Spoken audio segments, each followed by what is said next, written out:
Merrimack TV content may no longer be available on YouTube.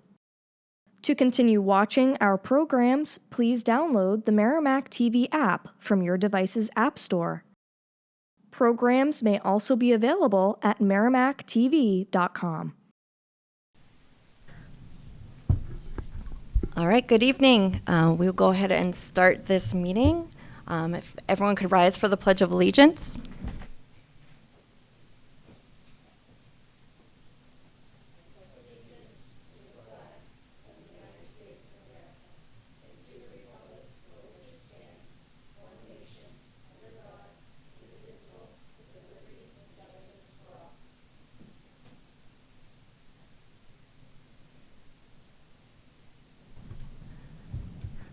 So we are missing a few of our members this evening, but we do still have a quorum. Brian Trant is excused. Let me know earlier he has a conflict. So we will move on with our agenda, which is public participation. So unless we have any public that's here for a reason other than already appearing on the agenda, but you're welcome to go up and say something. Good? All right, then I will close public participation. So we will then go to filling our vacancy. Just a reminder for everyone, this is just for this budget season. So the remainder of the term is 1 year, and that will appear on our ballot for vote by Merrimack voters in our upcoming election in April. So Shane Albuquerque, you are our one applicant. Thank you so much for being willing to, again, get involved in serving your community. Why don't we let you go ahead and introduce yourself? Good afternoon. I'm Shane Albuquerque. Been on the budget committee for a few years prior. Ran in the last election, lost by a few votes. Grew up in Merrimack, live here. Got a couple kids here in the district. Love the district. Here to help. Any questions? Thank you. So I'll open it up to any of our committee members that would like to ask Shane a question. Shannon? Hi, Shane. No, that's fine. Thank you. I don't know you, so just a little bit more about yourself. Like, what grades are your kids in? How long have you lived here in Merrimack? Tell us maybe your favorite part of being part of Merrimack. That would be great to hear. Yes. I graduated in 2004, grew up here my whole life, didn't live anywhere else. Left for a little while to go get a degree, lived a few other places, then came back with my kids, with my wife, because I liked it so much. And then we had our first child here 2015. Now my kids are 7 and 9, both at Reed's. We live over off Bean Road. I think my favorite thing about Merrimack, growing up, I thought it was like a horrible town, right? Because everybody does when you're growing up. Yeah, that's what you do. Yeah, and then this is what I said before, and then you leave and you're like, wow, I think that was the spot for me, So I don't know what it is, but it just feels good. I bring my cars to the local people in town. I like it. I'm kind of a quiet guy these days. Thank you very Contrary much. to my outbursts sometimes. That's okay. I left a little while ago too, so I get it. And then you come back and you're like, grass is not greener on the other side. Yeah. Love it. Merrimack's definitely a special place. Joanne? Thank you. Hi, Shane. So I actually went and did public comment years ago. You've been on the budget committee, and I appreciate all your service to the town. Do you have experience serving on other committees? Yeah, I did the planning and building committee for 3 years, and then the last year I was the chair of it, and this year no other committees, no other, I'm not political aspirations. I don't have Facebook. I don't have anything like that. I know sometimes that's a question. I don't have anything going on like that, so I'm just here. Thank you. Yeah. Thank you. Any other questions? All right. Then I believe we can move to vote to fill the vacancy if there's a motion someone would like to make. I'll make the motion to take a vote on the candidate in front of us. Yep. You'd love to see. So You're like second. Team Dan second. motioned to vote on Shane's candidacy, and Ashley seconded it. I'm just making sure Pat has everything she needs. Yes.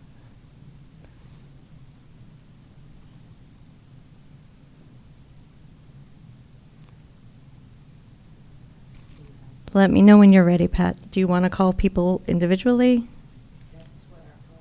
Then let's do that.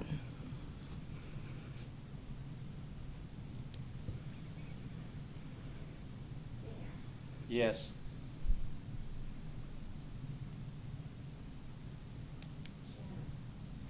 Abstain?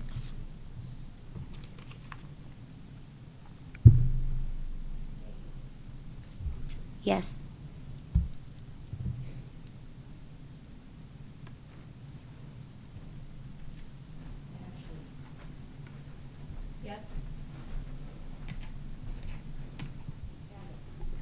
Yes.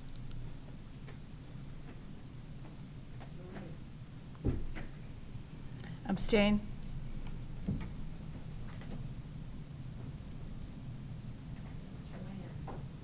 Yes.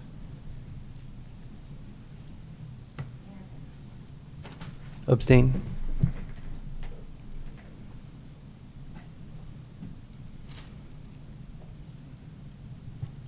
Jennifer has just come in. Do you want her to vote?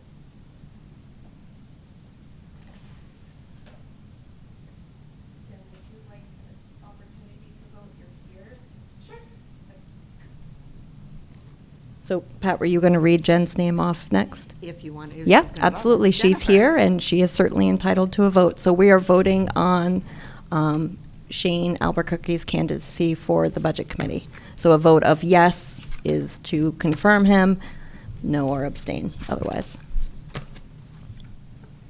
Yes.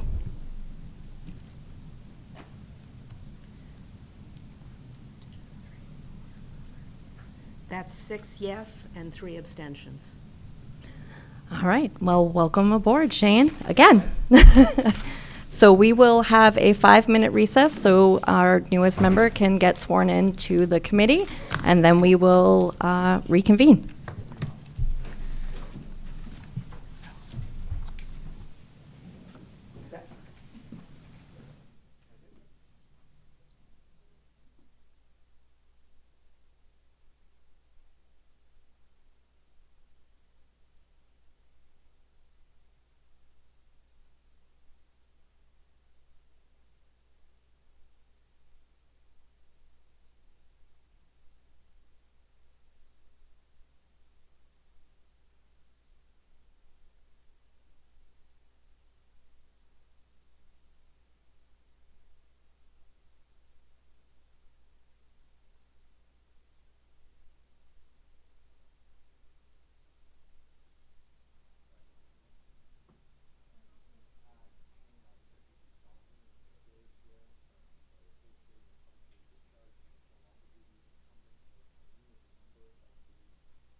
We know there's traffic.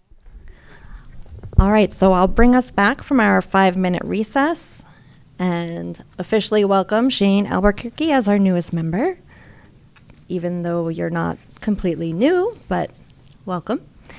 And we will continue on with our agenda, which is to approve the minutes from our May 27th meeting.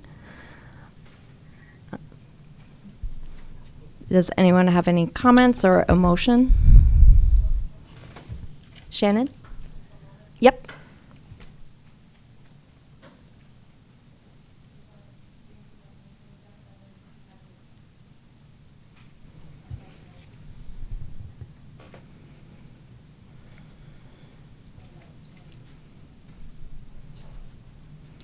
And Pat, correct me if I'm wrong, but if anyone, just in the future going forward, if anyone has corrections on punctuation or grammar notes or something, they can reach out to you directly versus us needing to go through it in a meeting.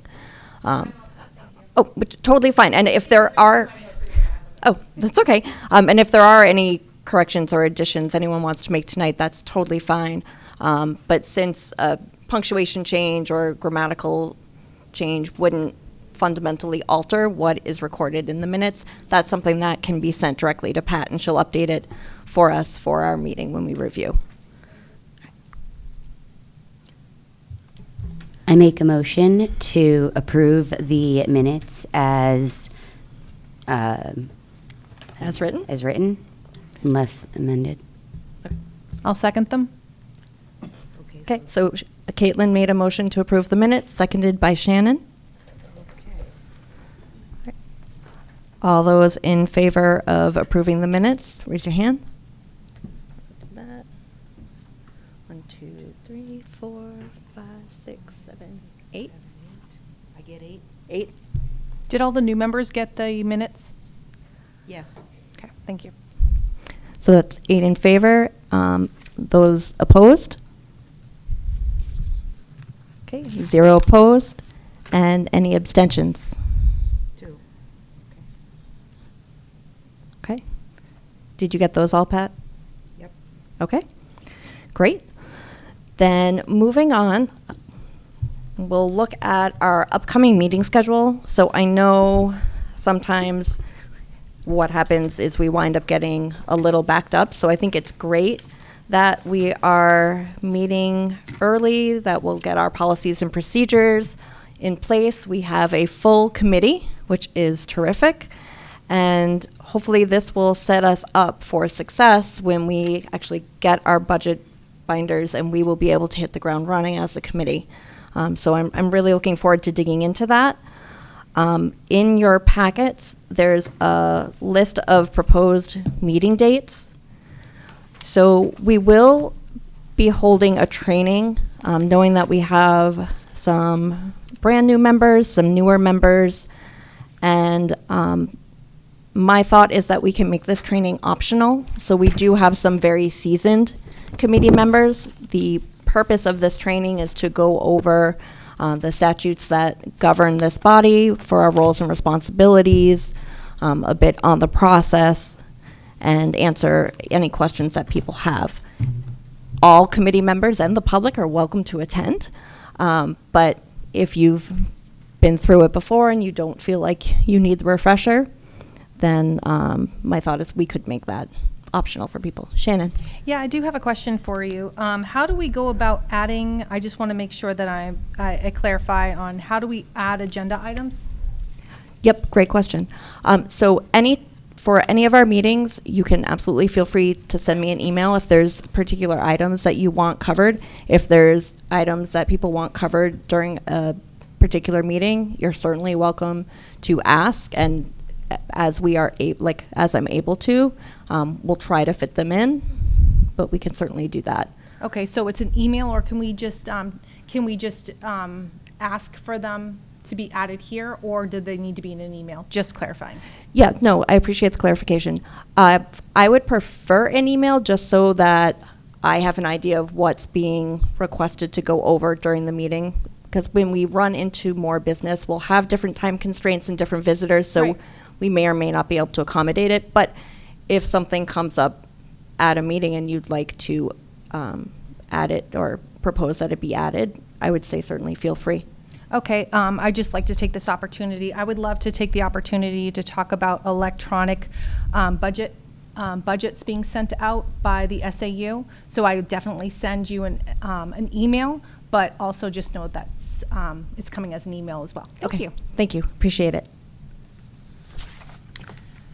I have a question. The training, who is offering that training? So that training is a training that Pat, you and Matt had put together. Yes. Because last year, as a new member, we weren't offered any training. I didn't have training. We messed up so bad that they put one together. No, I can assure you this has been put together for a while. Well, if I can, years ago, DRA used to send someone when we were a municipal budget committee, and they stopped doing that for financial reasons. And then the New Hampshire Municipal Association, when it was the municipal budget committee, offered a training for budget committee. Then the town lapsed their municipal association membership, so they wouldn't take us because we weren't the town. We weren't a member as the school district. A few years ago, the town went back. We asked about sending school budget committee, and they allowed that for 3 years, and then they said, oh, you're not a member and it's a school budget committee. So last year they declined to allow us, and they told us at the last minute. In the middle of the interim of all of this, yes, a budget committee presentation was put together, and my husband and I and Matt used to give the training because I put the PowerPoint together and they sat there. And yes, I've been involved in the budget committee as the secretary for over 20 years. But Matt is currently working with me on updates. So it's a PowerPoint presentation, but it's on RSA 32, and it's also on 40, which is the deliberative session and the fact that we'll have voting separate from deliberative session, and there are the deadlines that we have to face for the budget committee. So that's what's in it. And that's something that we can make available for everyone, whether you actually are able to come to the training or choose to come to the training. So it's in-person training, it's not an online thing that we just can tune in? Nope, this will be here in this room in our super comfy seats. But we'll have the overheads and the visuals, and then that way if people have questions real time, we can have conversations and certainly go through the different things in the RSAs. And it talks about some of the things I think most people here are pretty familiar with as far as deliberative session and the process. But then there are other pieces as well as the governing bodies like the school administration and what their responsibilities are. So it's a good overview. But again, that's why we thought we would make it optional for people who wanted to be able to attend in person and learn. But I know we have a variety of backgrounds and experiences on the committee. Will you provide the training agenda or the presentation ahead of the meeting? Yep, absolutely. And this will be offered in the evening? Yes. Okay. So the proposed date for the training, which is optional, is either September 23rd or September 30th. So if everyone wants to just check their calendar, I don't know if anyone has any conflicts. I would like to attend, but I can only do the September 23rd. Okay. Anyone? Sorry, I saw the question. So Sure. the training itself is no longer the New Hampshire municipal training. Do we have access, I don't know how this works, to go to the New Hampshire School Board Association training for budget meetings? They don't run one. They don't run one anymore? Okay. Not that I've heard. I'm very excited for your training, so I'm very excited for yours. I just wasn't sure if the school board still had that opportunity, if we could tag along, but. Yeah, no, it's a Okay. good question. We asked that last year, and the School Boards Association does not offer a separate budget committee training. No, I mean, could we attend the school board's training for budget meetings? as far as I know, they don't offer one that's Okay. called for budget meetings. Okay, They offer training for school board members, okay. and it covers a lot of other things, including budget, but it's not specific to budget. The municipal association training was specific to budget. Correct, but could we attend the school board association training for that budget piece in addition to the one that you offer? I don't know the answer to that, but you'd probably have to pay full bloat, Yeah, and this is a default budget year. okay, all right. So I don't know whether they allow people that aren't school board members to go. Okay, That's the question. okay. Do they have cool super school board stuff they talk about that we can't hear? Because I know the Now I school wanna board go. training includes It's budget just meeting different training. responsibilities. Like, it's like that makes sense. training, you Legal. know, Yeah. I just meant. police people going to fireman training. I mean, we can reach out to the school board and see if Yeah, we can could get some details, yeah. Yeah, could we request if we could attend that?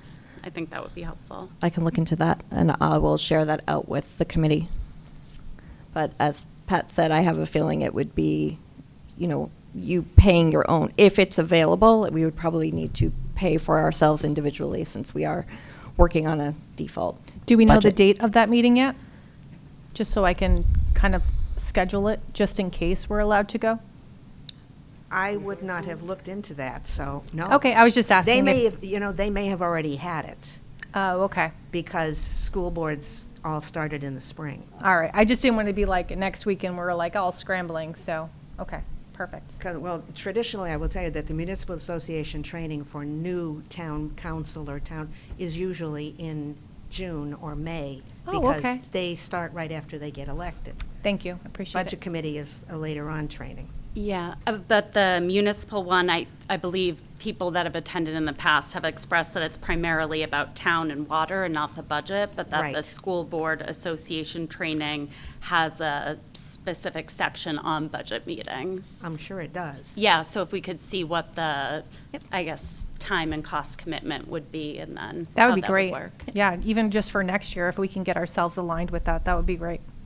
I would be happy to look into that, and I will share that information with the committee via I'm very email. excited for your training. In the meantime, it sounds like September 23rd is the date that works best. All right. So September 23rd.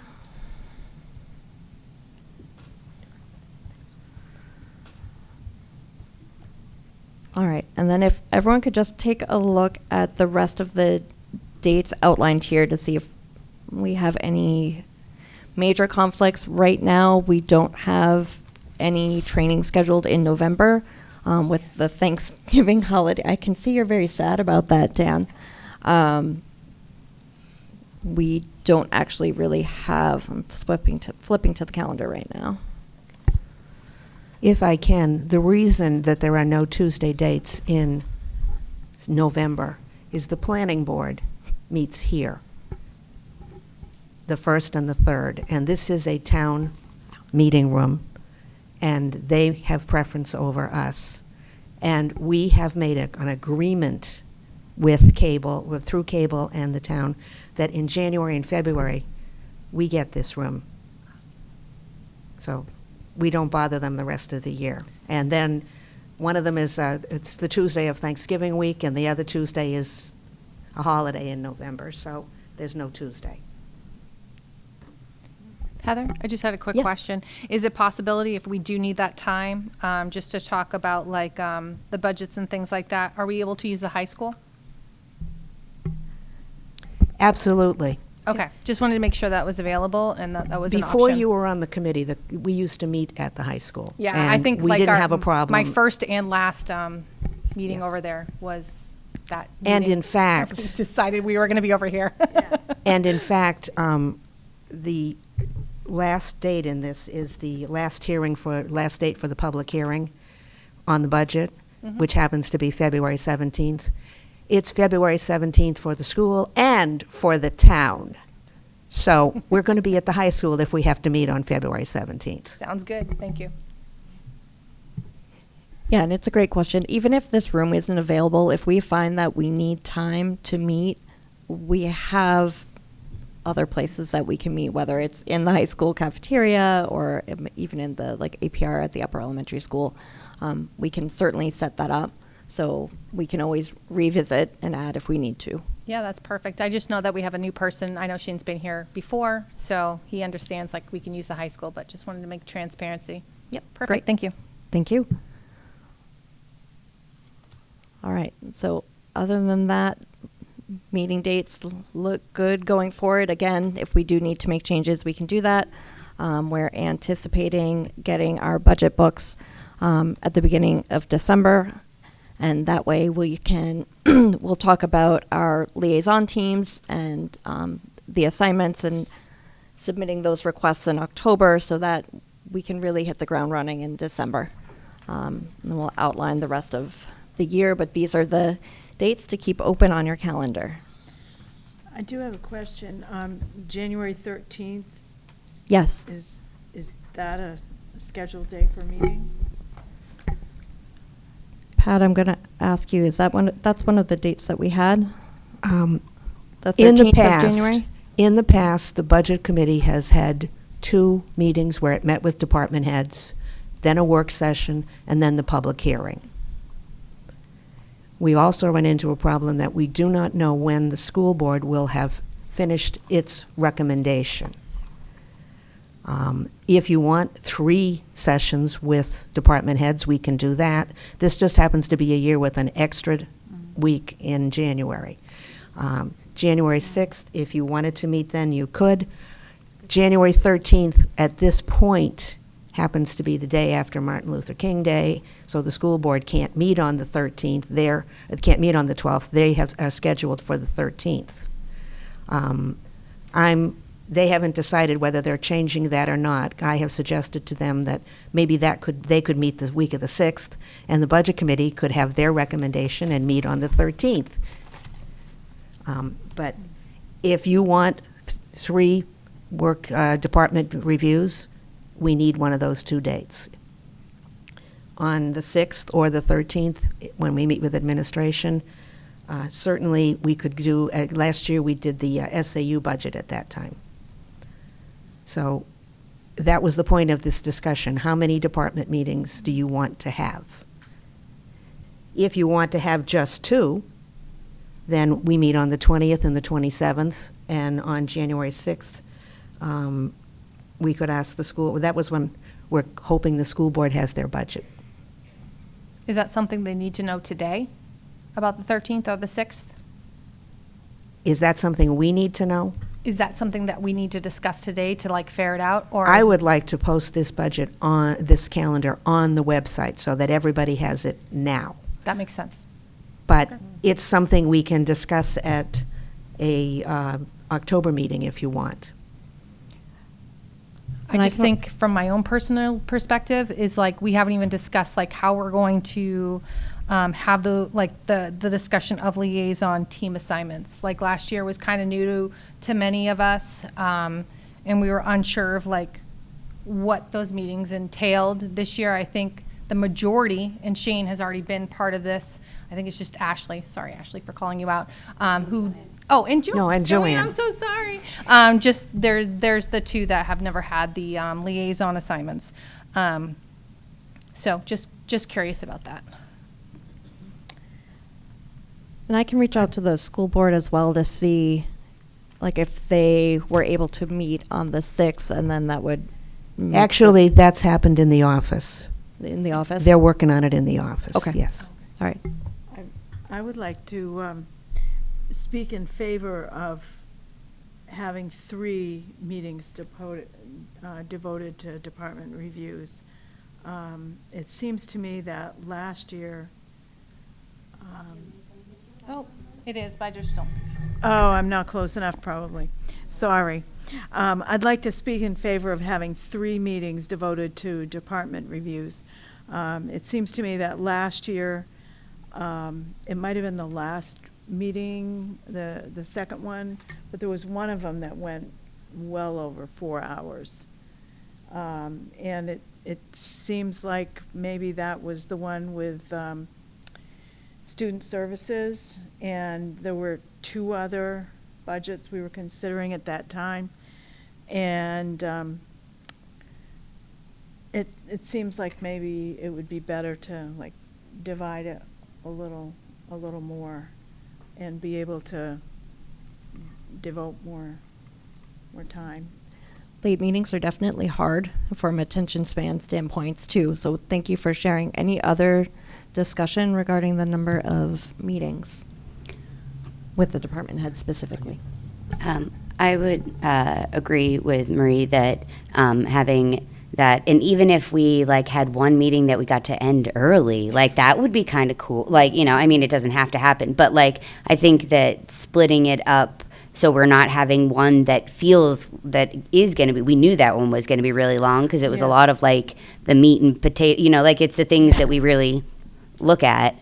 So splitting that up, I think, would be a good idea and give us. It's the single largest department, and perhaps it would be well to think about having it have its own meeting, or maybe just have one other department with it, but not two Like other maybe just departments. facility, like maintenance, like something that isn't going to take as long. Services is Food another one. services, that's a much Yeah. better idea. Yeah, yep. So I'm going to note that down, that we should review how they're broken up to ensure that we are not trying to pile too much up Yeah. in any one meeting. And shortchanging a department. Because, I mean, I view those meetings, the department reviews, as the meat of what we're supposed to be doing as a committee. Yeah, and I'll Definitely. echo Marie's sentiments. I'm fine with 3 meetings. I'd rather have more meetings on the books and end early than not need them. But will there be a time when we discuss the liaison process as a whole? Because I think there's ways to make it more efficient and less, I guess, like redundant. So like having the liaison meetings, if they're public, have them be televised so all members can access them if they want to. I think if we could discuss that process as well, to all have the same working understanding and maybe ways to make it more efficient and still be able to have time to ask, because I saw Marie wasn't able to ask some questions, and I still like questions after watching it at home.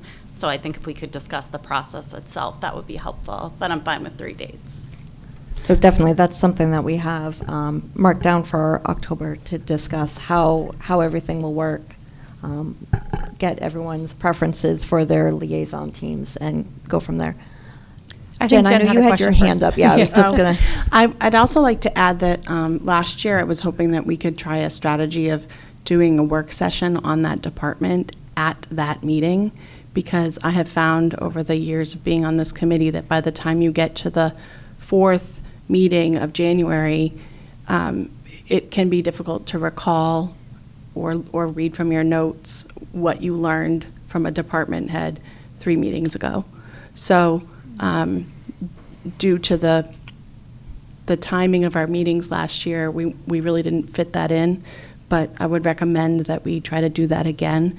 Have the department heads visit, ask our questions, and then review that section of the budget while it's fresh in our minds. Thank you. I would like to second that idea, because our work session didn't actually materialize. We didn't actually have a work session. It seemed like there were a couple of things said, but most of us who had wanted to participate in that were not able to do so because the question was called early. So I think that's a good idea, to do the work session right after you've had the review. And we'll discuss the liaison makeup in October, but is there a process in place for the budget committee members or specific members being some sort of a subcommittee, or just appointing members that will attend school board meetings or watch them and report back to the budget committee, so everyone has that same working information? As far as what? Like what information?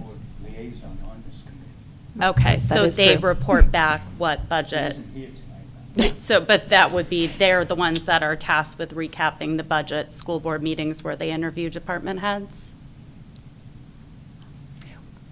No. They From really just haven't past given. Yeah, from past experience, what happens is usually the school board with the particular apartments, the departments go in and talk to the school board, so it's already videoed and out for the public release. I loved your idea of just making sure it's available for our public to be able to view those things, and they have been in the past, and they were last year, where anybody could go in and take a look at it.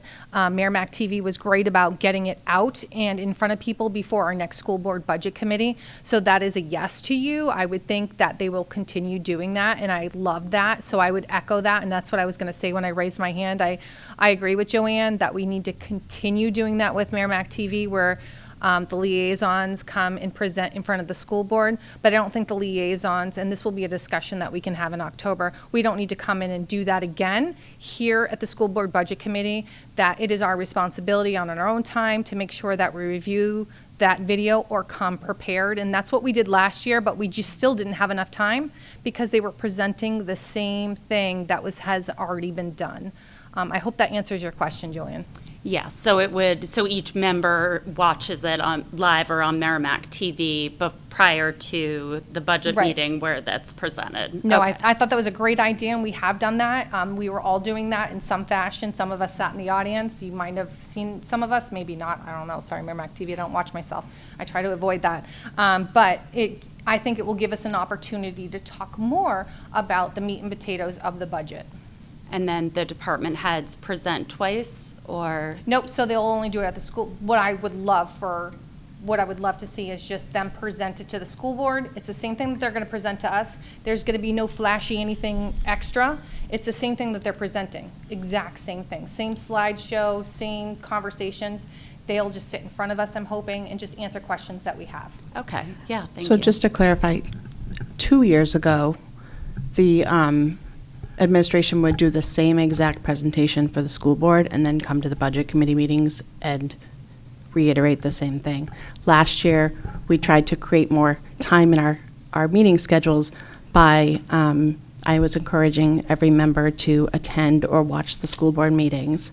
And then I intended for the time that the department head came to our meeting to be more of a question and answer and less of a presentation. We don't need to know A to Z. We've already read that or watched it. Now we have specific questions.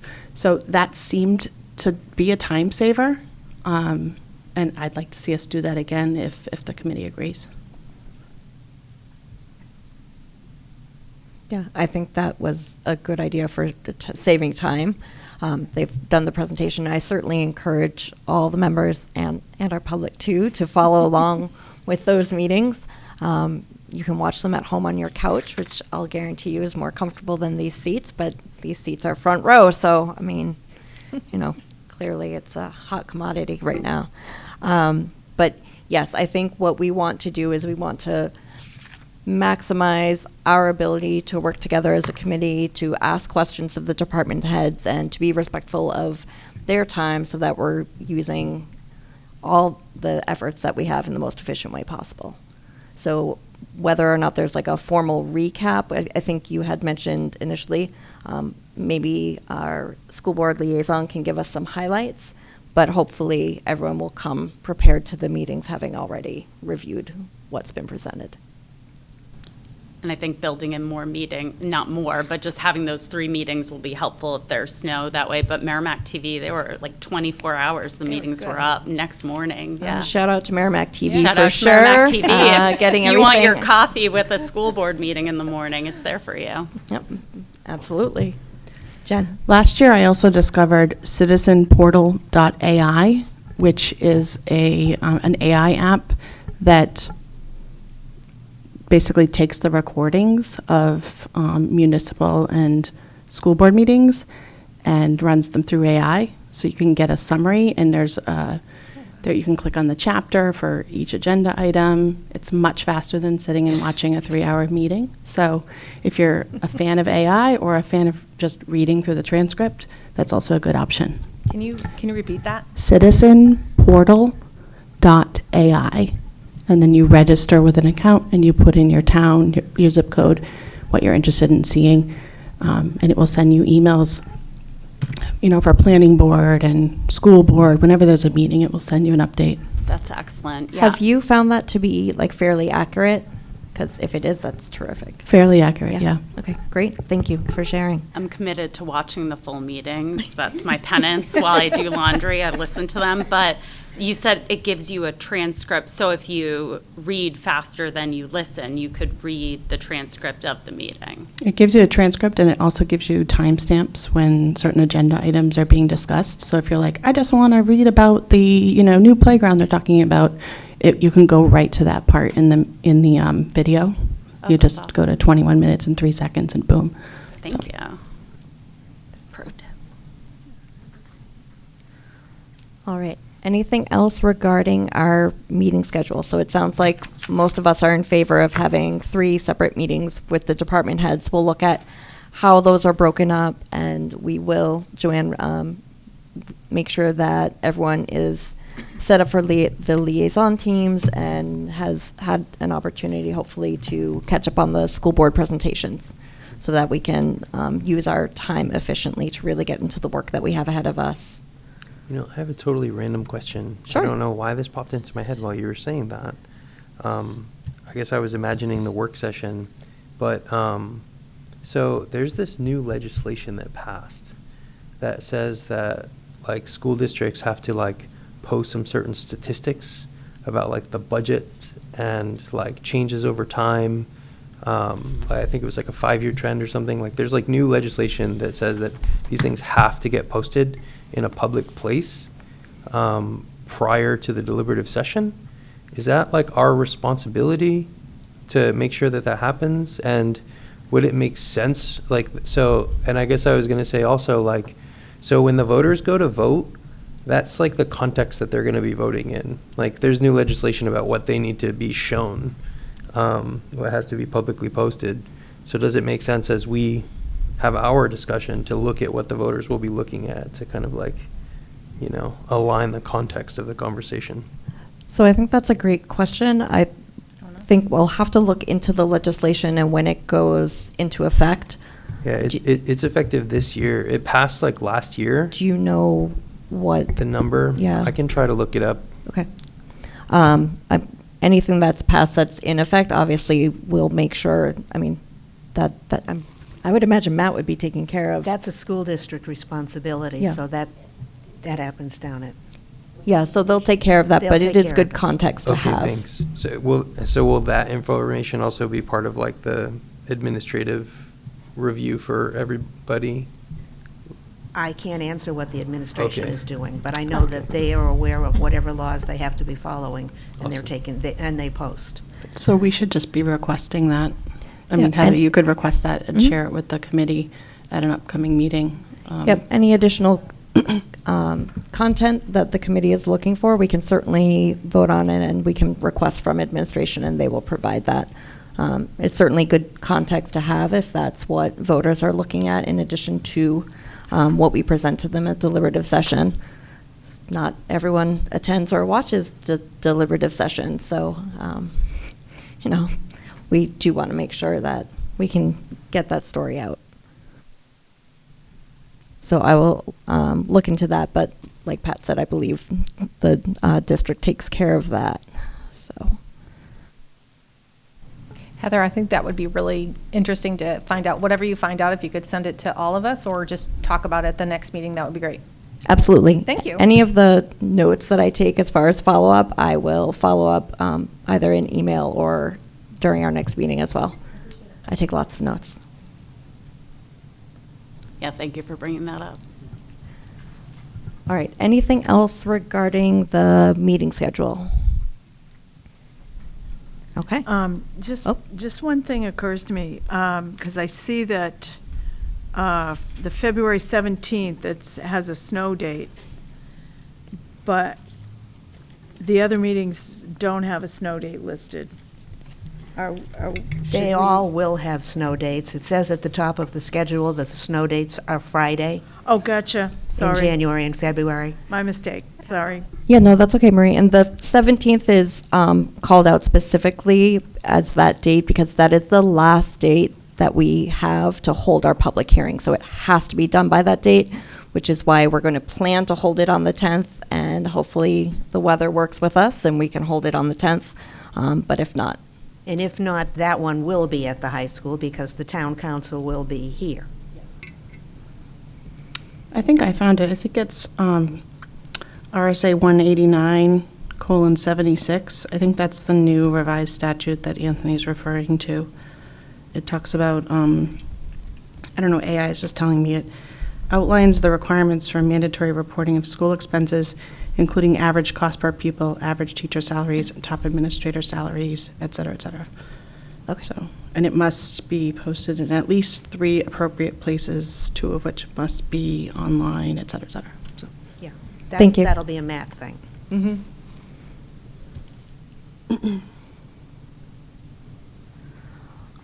All right, then next up we have our policies and procedures. So I'm not going to have us officially vote on anything this evening since Shane just got his copy. We're missing a number of members, but it has been updated based on the discussions that we had at our last meeting. As noted in the minutes, there were a few items I was still waiting to hear back from Attorney Gray on, and once I do, I will certainly share those out with you. But did anyone have anything for this meeting that they wanted to discuss? One question, if you wouldn't mind, would it be possible? Is for your you- microphone on? Sorry, I just want to make sure. It should be. Okay. Would you mind just sending a red line copy? Because it's really hard to look at this black line copy and know what was or wasn't changed. So you're looking to see what the edits were? Yeah, just to show the edits embedded, because otherwise it's like, I don't know. I don't know what or wasn't changed. Pat, I'm going to check with you because I know you were the one working on this.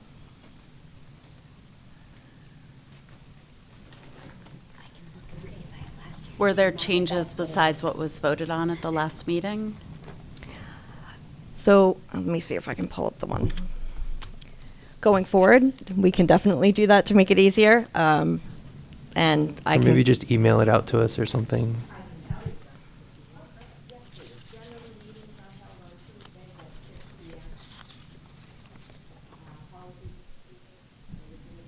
I'm so sorry, Pat, can you just say what line you're talking about, like bullet point 1, like, or like? Merrimack School District Budget Committee, Policies and Procedures. It is the responsibility of the chair to see that all new members receive a copy of the committee policies and procedures as soon as possible after they are sworn in and prior to their first meeting. Meetings. Pat, No, I'm not I going to have read the whole I thing. think The I have, next change was you have the 6 edits? Okay. p.m. Tuesdays was 6 p.m. So under meetings 1A, it previously said generally meetings are held on Tuesdays, October to February at 6 p.m. It now says at 6 p.m. Since we have been meeting outside of October to to- February. It does not make a significant difference because it already said generally, but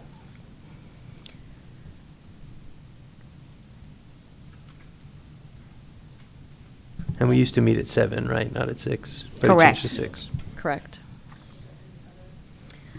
are there any other changes or additions? I am looking for Filling it. vacant member at-large seats. A whole new section.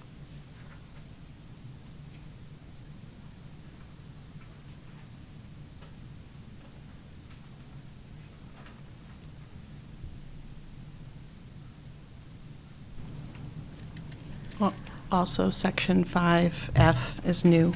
Yes, about using Section 5, emails. yep, Yes. correspondence, which was per committee vote on May 27th, 2025.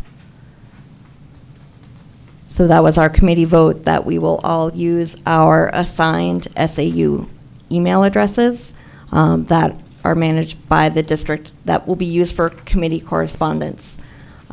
Is there anyone here who hasn't been able to, Shane, you already had one that was assigned, but we'll make sure you are able to get into it. Anyone else who hasn't been able to get into their SAU email? Okay. Just a quick question on 8B, on the process to fill the seat could include, it should, instead of could, should include issuing a press release. I just think the fanatics, I think that's what we decided at the last meeting, that it wasn't an option. We wanted it to be, it needs to be a press release. I just think the could is Waverly. Like the school board budget committee can be like, we're not going to follow that. Because it But says they don't could. have to. But they don't have to. Remember, we had a huge discussion Right. about And I think we the said- final decision and the final process. And we said that we should, not could. But the final decision could be that you're not going to fill the process, in which case you're not going to do a press release. I don't remember that. I mean, I can review the tape again, but I thought we discussed that. We said that it should always come as a press release and that we will vote at the next meeting. So I think what Pat's mentioning is there might be times where, say, we had a vacancy open up and it was the beginning of February. We, from a time constraint standpoint, may choose not to fill the seat, which is why I believe Pat Okay, had I left it kind of as remember could. having that conversation. I thought it was like a little bit weird, but. I mean, I would say typically if we have the time, we should put out a press release and we I thought go that through we the said if process. at a certain time, we weren't going to post it. We were just going to leave it as is, because I'm going to have to go back. I'm sorry, my brain is fuzzy, Dan. I'm not trying to be obstinate. I'm just Nope, trying to that's okay. remember from my thoughts. I think that's what you mean. So if we don't have, if it's too close, you wouldn't want to fill it, right? Right. So we can't say should, because if we're not going to fill it, then should means that we'd have to make issue a press release, even though we might not fill it. No, should. Because the one before that says, and discuss filling the vacancy, which I agree, I think should is fine. I'm just saying, I think that's why we were saying could originally, was because if it's too close, then we wouldn't fill the position, so we wouldn't want to say that we should. I don't know if that makes sense. I think It feels semantic. if the will Right. of the committee is that if we are filling a position by an interview, then we issue a press release, you could just start B with, if the committee intends to fill the seat, then the process to fill the seat Is, not is. could Because be. A is that filling the seat is optional, and B is if the committee is choosing to fill the seat, then I love the wording with that, Joanne, like, if we're able to do that and that's what we want, then we can, and. Yeah. If someone would like to make a motion. I'd like to say something. I think it's pretty clear as it is, and that we could add the word should without being contradictory. Because the first part, A, there says, the committee meets to vote to accept the resignation and discuss filling the vacancy. That discussion may result in, we're not going to fill the vacancy, or we're going to fill it. And B just tells us, if it's decided, here's the process to fill the seat. I like that too. And the process to fill the seat should include definitely issuing a press release asking for people to submit letters. I know it's fanatics, but. But I think it's very clear the way it is, and if we added the word should, that's necessary. Jen had her hand up. I was going to make a motion. You may certainly make a I motion. like Joanne's idea, so I was going to make a motion that be changed to, if the committee decides to pursue filling the vacancy, the process to fill the seat would include, All right. will, right? Because we want to be really clear that that is the process we want to follow. I'll second. All right. Sorry, jumped the gun here. I know, that's your jam. Pat, do you have the motion? Would, will, or should? Which one? There were Will. more words Will. before it, though. Will. Yes, Because it you was said- if the committee decides to pursue filling the seat. Right. The process to fill the seat Will be. Will will. Okay. be X, Y, Z. Or will include? Oh, it's your motion, though. I think will be. All Okay. So we're really clear about what the process is and not leaving it open to changing the process after we've already decided the process. I will go ahead and second that. Okay, so let's come back here too. And who seconded it was Shannon? That's what I thought. Any discussion before we vote on that? All right. All those in favor, raise your hand. 1, 2, 3. Yeah, the hold down Chuck's word. Is Dan abstaining? I've got to. What? No. You're We a no? have Okay. 2 hands that are not up, so we have 1, 2, 3, 4, 5, 6, 7, 8. 6, 7, 8. It's been a while since I've had to hold his hand up. We have 8 yes votes. Okay, all those opposed? Dan is opposed. Okay. Abstentions? Anthony is abstaining. Thank you. Okay, so the motion passes. And is it 8-1-1? Yes. Okay. Motion passes. And we'll make sure when we send out the updated copies that we call out the edits. Okay.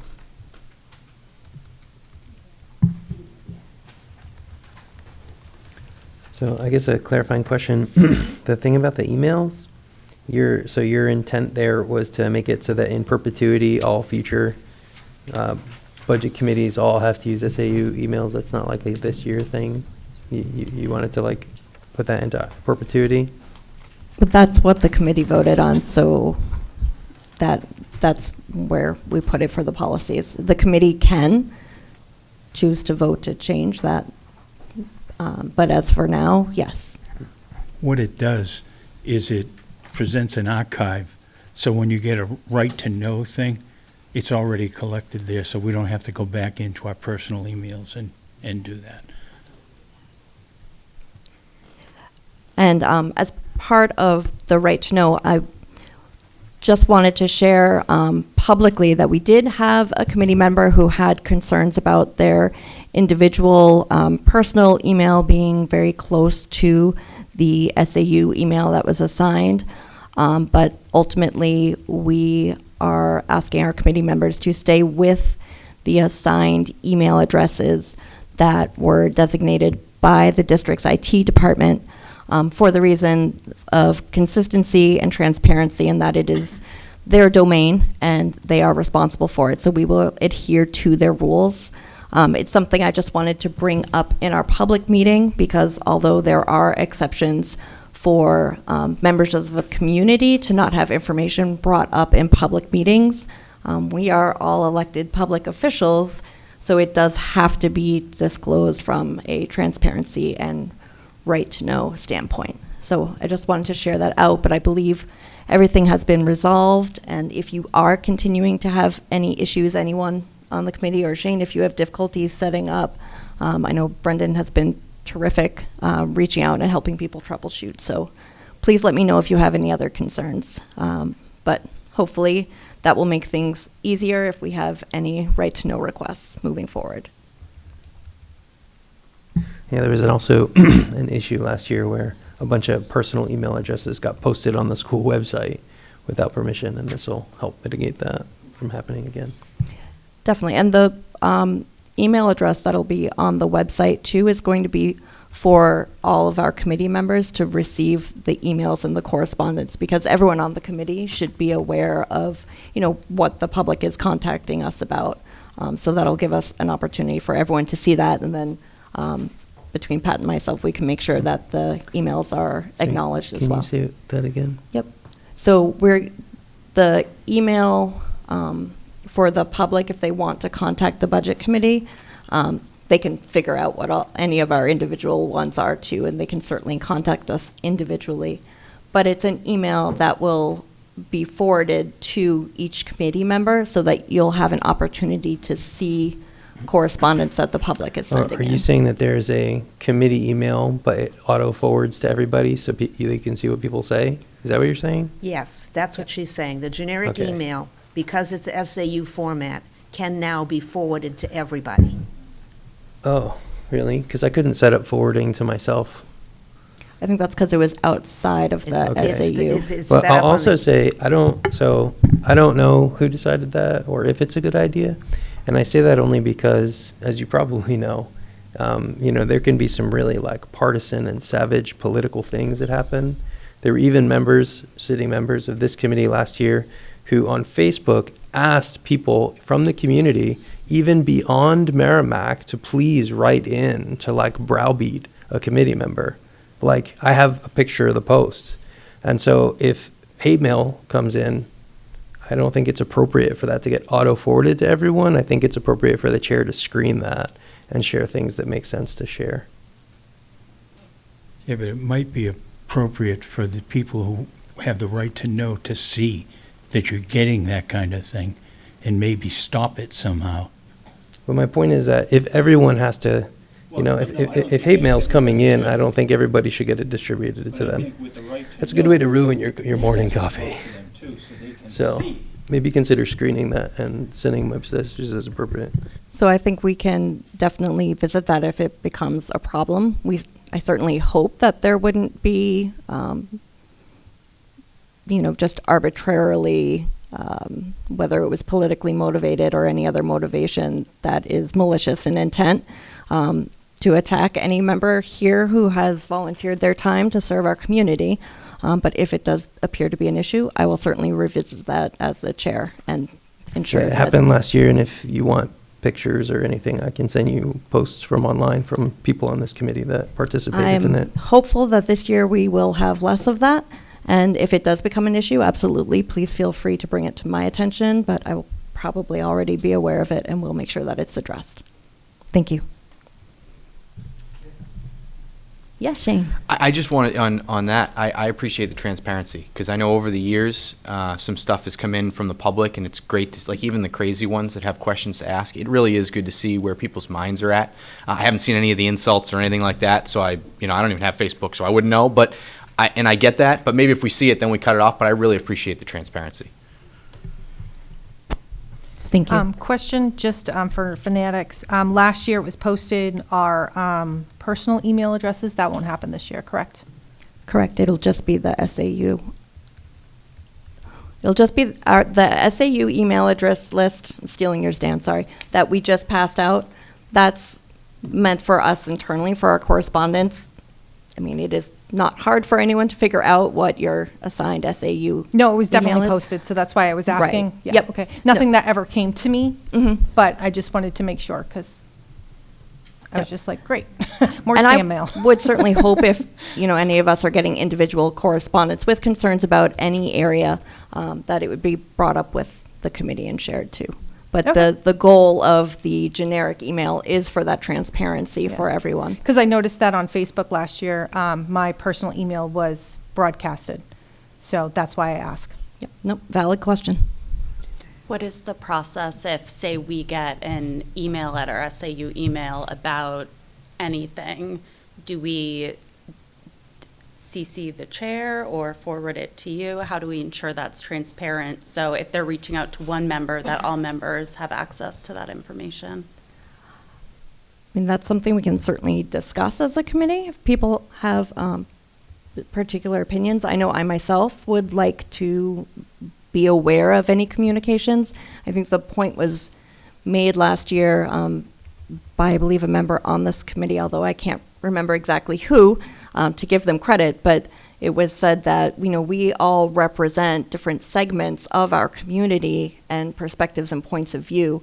So I really believe that if, potentially someone's more comfortable approaching you or you about an issue, but we can all be aware of it because we are here to represent our community.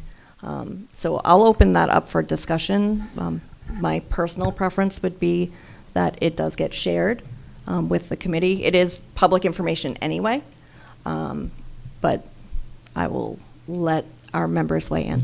So just to clarify, so if I have somebody like my neighbor who asked me a question, and it's not, how do you want to go about policing that? And I say that lightly, like, it's such a gray area. Like, I know that we have right to know, but I want to be cognizant of that, and I realize that's a thing, a right to know, but like, how are we? Yep, I think we've probably all been in situations where, there's been a teacher or a friend or a fellow parent who's like, oh, you're on budget committee. Do you know about this? Or looking for you to give information.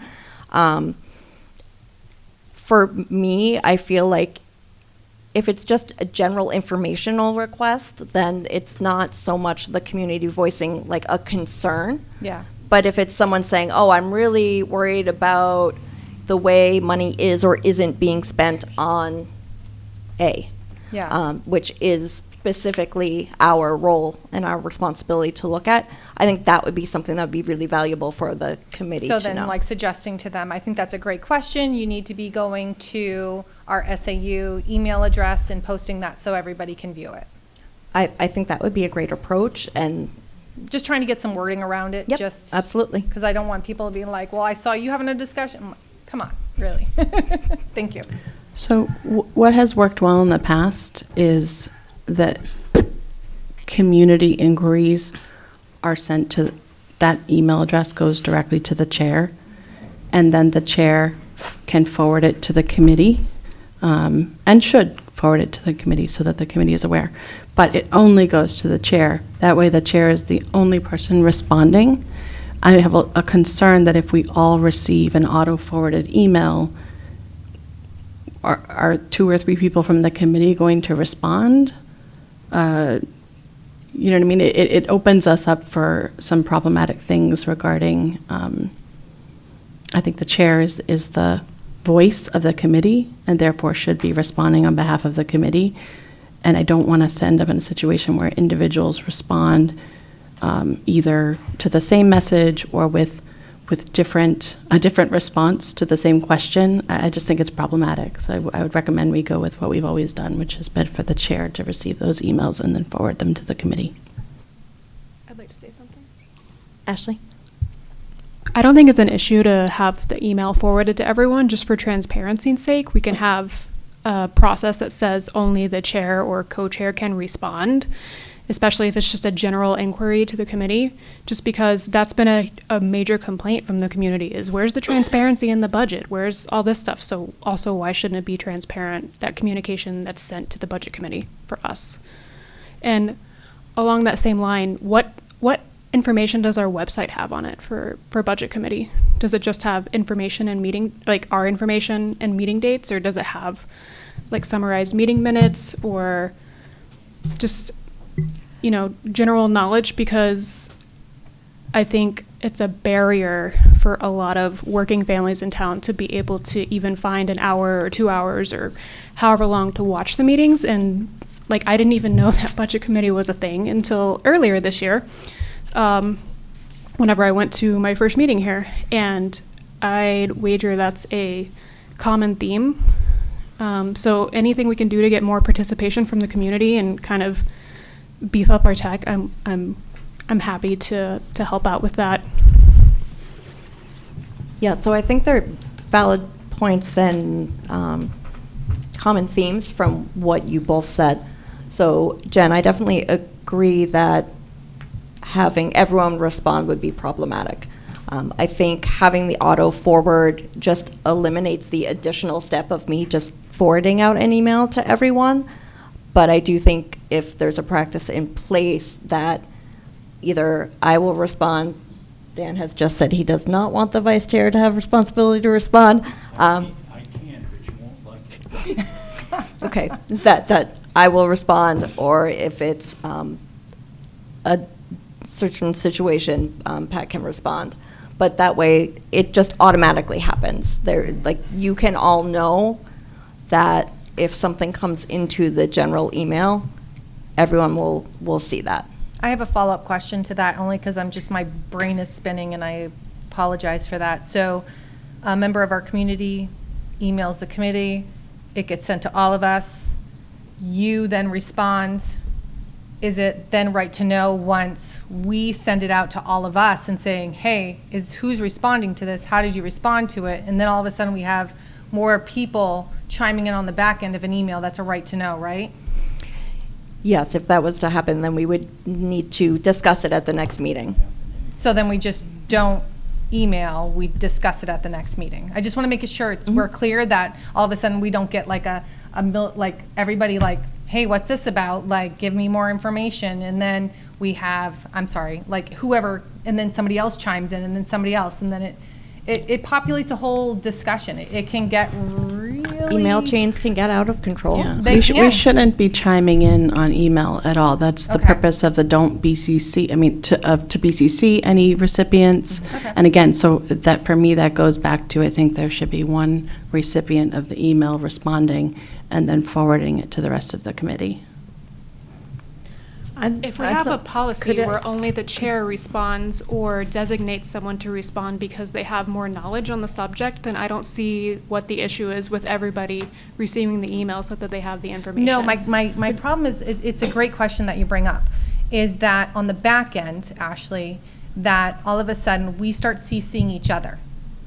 And then. And that's where we should not have that start. And that's what I want to call in, because Yep. we should be having the discussion in front of the public. And I'm just calling that out right now because I don't want people to be going like, hey, like, what's this about? But we're not including the person who sent it in, because then it still becomes a right to know. And we should be having that discussion out here. And I'm just having this publicly out here so that everyone who is new understands that we shouldn't be having these discussions through email. It should only be through Heather. Yeah, I understand that. Could I speak to this? Last year, it seems to me that Jen would send to us the email that she received along with her response. Am I right on that, Jen? Yeah. Yes. Yeah. And I think at the school board meetings, the school board chair will say, I received communications this week on this, this, and this. And she will report on what she's received. You know, I liked what we had last year. I thought it was very adequate. And I think you could avoid getting into this whole BCC and CC and all that stuff if maybe the chair does the same thing Jen did last year.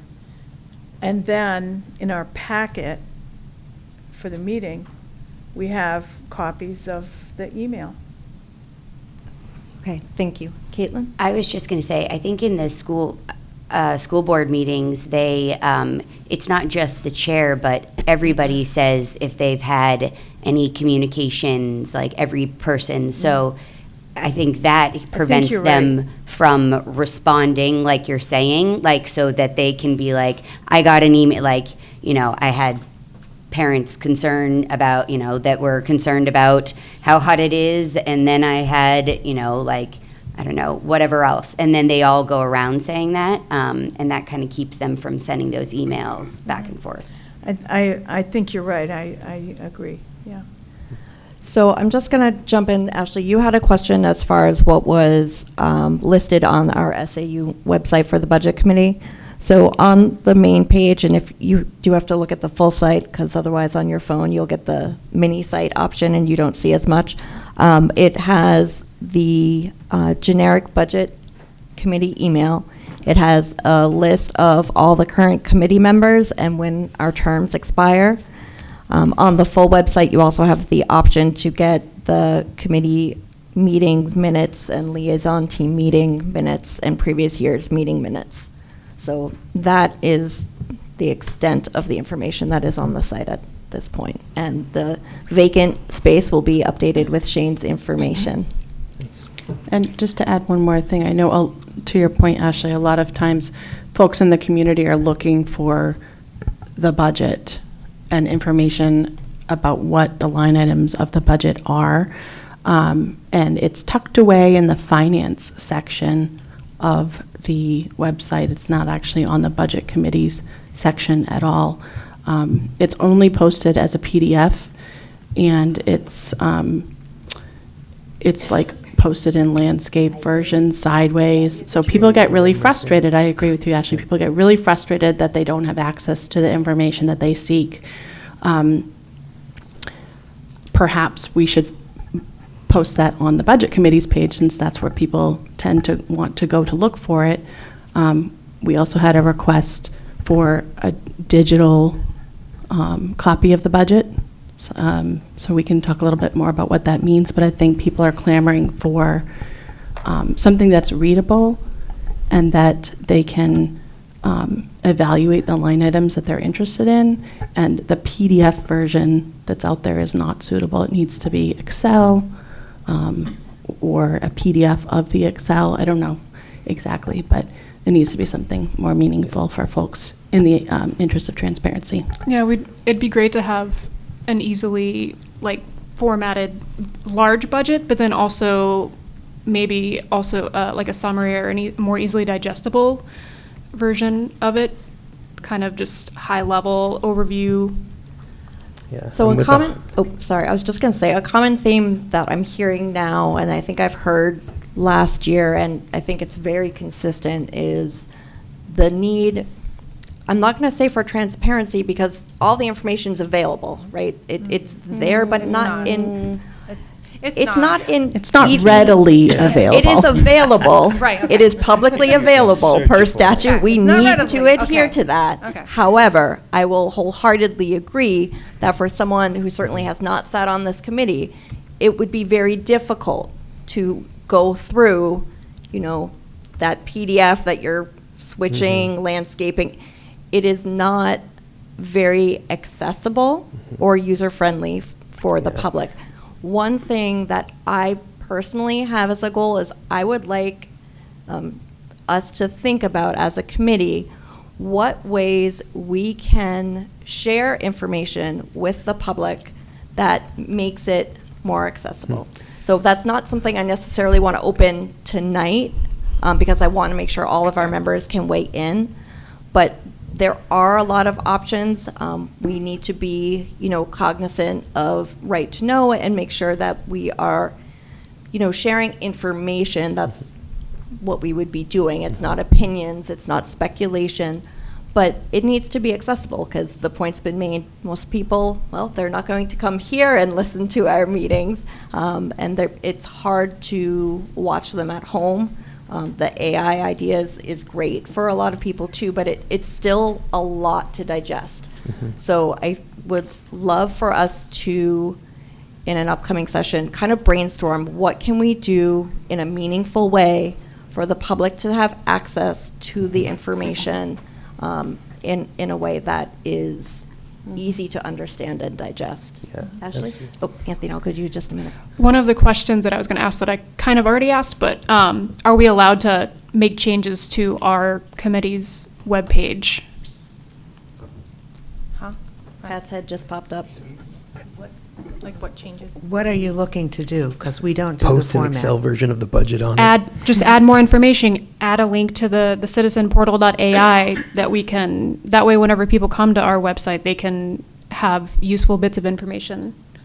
So they don't have to sit through 4 hours. They can just have a recap of it, and then they can go to the video that they want to, right? That's Citizen Portal AI. That's a good idea. I think generally people come to the website looking for a specific expense or line item, or, I want to understand how all this works, and they want to look at the budget. So I think the budget should be there on our page, and it should be in a format that is accessible and readable for the public, because that's the information that they're seeking. Right, I was just suggesting, in addition, having tips, Other resources, yeah. other resources that we could recommend. Yeah, Anthony, I wanted to make sure, thank you, that we got to you. Yeah, I know you had a thanks. comment. Yeah, it was like 3 ago, but it's all kind of been the same thing, so it's okay. But yeah, I was gonna say, we're at that $100 million budget mark. It's kind of irresponsible at this point to not be providing access to this in electronic format, and us ourselves to not actually be digging in electronic format. I know some people like paper. Caitlin, that's cool. That's cool. But we also learned last year we were noobs and we found out how much the cost of paper has gone up, and we don't want to be one of the drivers of the school. So, yeah, and you like literally can't look at a lot of this stuff in like leafing through those pages. You just literally can't, because it's spread across same concept, same content, but spread across different departments. So you're like, oh, look at how much this changed, and they're like, what page is that on? It's on 15 different pages. It's literally torpedoes valid discussions. So that'll be awesome to change. Yeah, if you want to find out, for example, how much the district spends on consumables, it's the 610 account, but there's 610 in every school and in the superintendent's office. You got to look at all those pages, whereas if it's digital, you can just say unit or whatever it is, whatever the heading is, I forget, 610, and up will pop all those lines and the total at the bottom. It's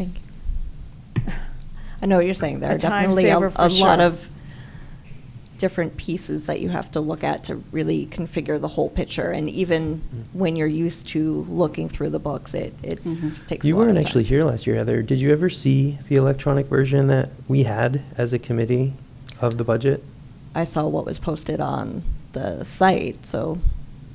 So I don't think it ever was. So you probably never actually saw it. So We utilized it during one of our meetings. Yep, but And it also posted it on the Which, thing. which information are you talking about? So so we ended up getting from Matt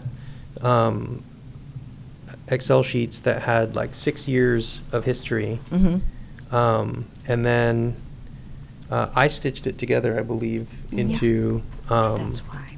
like just searchable, broken out format, and shared it with the committee on request by the committee.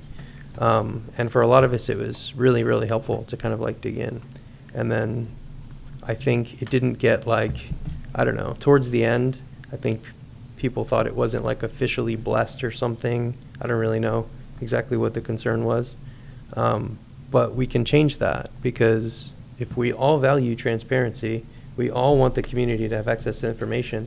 And if we want to have meaningful conversations about what's going on in the budget, we have to step away from, the Encyclopedia Britannica approach and step into last century analytics. Well, I'm sure everyone on this committee values transparency. That's why we're here, right, to serve our community and make sure that we are creating a prudent bottom line budget for the district. So we can definitely discuss how we do that as a committee, how we want to look at it as a committee, make sure that we are consistent with the information that's provided. But in the meantime, as far as making that information available to the public in more digestible, easy to consume ways, definitely let's have a brainstorm about that too, because I think if we make it easier for the public to engage, they can be more informed, they can be more involved, and really make an informed decision when they go to the ballot on what they want to vote for. So I think that would be a valuable conversation to have. Jen? Just adding to an answer to Ashley's question about what's on the website, we brought up at our last meeting, I think I proposed it, that the minutes should be posted, I think I said within 5 days of the meeting, and they can even be draft minutes that are not yet approved. But having some minutes posted shortly after the meeting might be something that we want to consider posting. So per statute, Pat, you can correct me if I'm wrong, it's 5 business days before the meeting minutes have to be drafted? Or, okay. So she has 5 business days. I know. I'm sorry, before the meeting or after the meeting? 5 business days following the meeting Okay. for the draft of the minutes. Yep. And I believe the school board does not post draft minutes, correct? But they are available should anyone from this committee or the public ask for the draft minutes. they can reach out to Pat and request them. If they are available, she'll provide them. If they are not, for some reason, she will respond with what date she anticipates them being available. I believe the school board, and I wish Jenna was here this evening, doesn't post draft minutes. They only post once they're approved, which I think makes sense from an efficiency standpoint, from our technology resources. So the minutes are available should anyone request them. Perhaps we should just post that statement. The minutes are available in draft format 5 business days after the meeting. If you are looking for something, please contact blah, blah, blah. And that way, if someone is looking for the minutes, it directs them where to go to find them instead of just wondering. I'm just looking at the website right now to see what's there.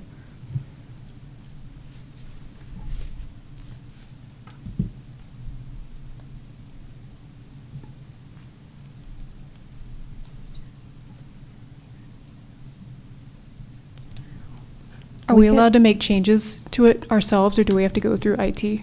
Well, it's the district that hosts and is responsible for any changes that are made to the website. So we would have to touch base with them about any changes, but I can look into what the process is, and then we can discuss as a committee if there's anything we would like to change if we're able to do that. Because I am all for people understanding what's available and that they are able to, request and learn.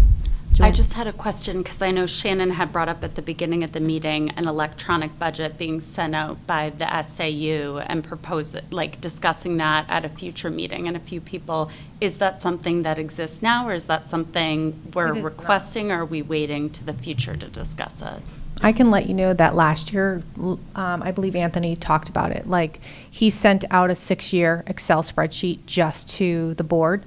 Matt did? Matt did. Okay. To clarify, I requested the digital copy of the budget from Matt. He sent me last year's budget digitally, as in Excel.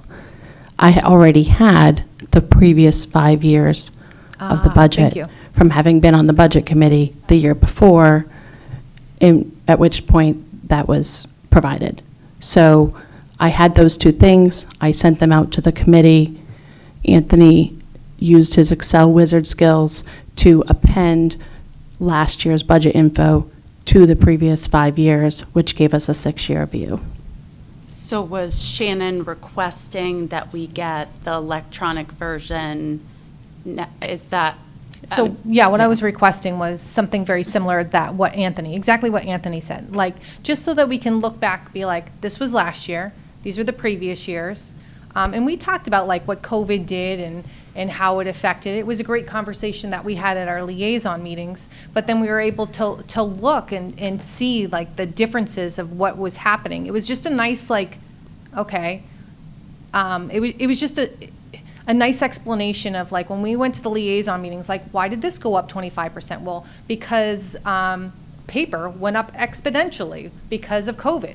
Oh, well, that makes sense, So we were able to okay, then we're not going to touch paper, So then we didn't have to harp on paper, So it was just a great, it was a way to stop unnecessary conjectures about why we're spending money places, if that makes sense. No, I understand. So the expectation is that as a new member, I will get the current, or I guess the existing budget, but to get previous years, they would come individually and have to be. It will come in as a requested? binder.